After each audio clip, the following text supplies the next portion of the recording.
Imagine करो, तुम airport पर खड़े हो, सब कुछ नॉर्मल चल रहा है।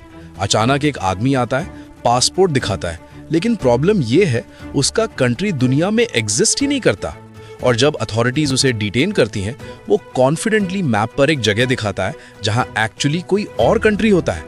तो सवाल ये है, क्या वो आदमी झूठ बोल रहा था या सच में किसी दूसरी दुनिया से आया था? 1950s का जापान, टोक्यो इंटरनेशनल एयरपोर्ट, एक परफेक्टली नॉर्मल दिन। लेकिन उस दिन जो हुआ वो आज तक दुनिया के सबसे अनएक्सप्लेन्ड मिस्ट्रीज में गिना जाता है।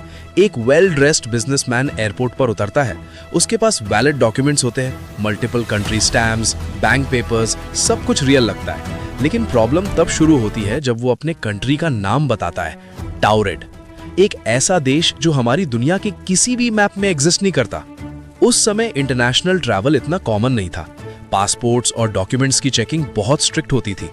फेक आइडेंटिटी बनाना ऑलमोस्ट इम्पॉसिबल था, स्पेशली जब डॉक्यूमेंट्स इतने डिटेल्ड हो। अथॉरिटीज को पहले लगा कि शायद स्पेलिंग मिस्टेक है या लैंग्वेज कंफ्यूजन, लेकिन जैसे जैसे इंटेरोगेशन आगे बढ़ा, सिचुएशन और भी बिजार होती गई, क्योंकि वो आदमी बार बार इंसिस्ट कर रहा था कि उसका कंट्री रियल है और वो कोई फ्रॉड नहीं है। जब ऑफिसर्स ने उससे मैप पर टाउरेड दिखाने को कहा, उसने कॉन्फिडेंटली यूरोप के एंडोरा रीजन पर पॉइंट किया। लेकिन जब उसे बताया गया कि वहां टाउरेड नहीं एंडोरा है, तो वो कंप्लीटली कंफ्यूज्ड हो गया। वो गुस्से में आ गया, कहने लगा कि उसका कंट्री हजारों साल पुराना है और हमेशा से वही है। उसके पासपोर्ट पर मल्टीपल एंट्री स्टैम्प्स थे, वीजास थे, इवन जापानीज वीजा भी परफेक्टली वैलिड था। अथॉरिटीज ने उसे टेम्पररीली एक होटल रूम में रखा, गार्डेड, ताकि अगले दिन फर्दर इन्वेस्टिगेशन हो सके। लेकिन अगली सुबह वो आदमी गायब था। कमरा लॉक्ड था, गार्ड्स बाहर खड़े थे, विंडोज सील्ड थीं, फिर भी वो जैसे हवा में डिसॉल्व हो गया। सबसे शॉकिंग बात यह थी कि उसके सारे डॉक्यूमेंट्स भी गायब हो गए।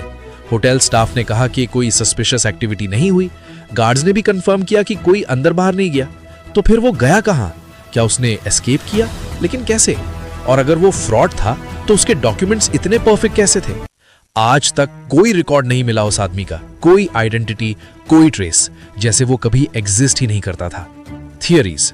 पहली थियरी कहती है कि ये एक हाईली स्किल्ड कॉन आर्टिस्ट था जिसने समहाउ परफेक्ट फेक डॉक्यूमेंट्स बना लिए, लेकिन उसका वैनिश होना इस थियरी को वीक बना देता है। दूसरी theory, parallel universe.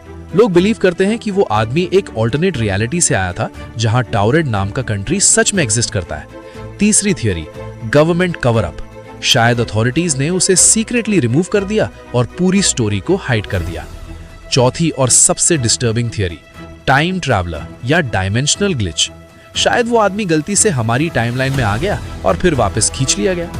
Conclusion, the man from टाउरेड आज भी एक ऐसा मिस्ट्री है जिसका कोई सॉलिड एक्सप्लेनेशन नहीं है। ये हमें ये सोचने पर मजबूर करता है कि क्या हमारी रियलिटी ही कंप्लीट नहीं है? क्या पॉसिबल है कि मल्टीपल वर्ल्ड्स एग्जिस्ट करते हो और कभी कभी कोई बाउंड्री क्रॉस कर जाता हो? और अगर ऐसा है तो अगली बार कोई टाउरेड से आए तो क्या हम उसे पहचान पाएंगे?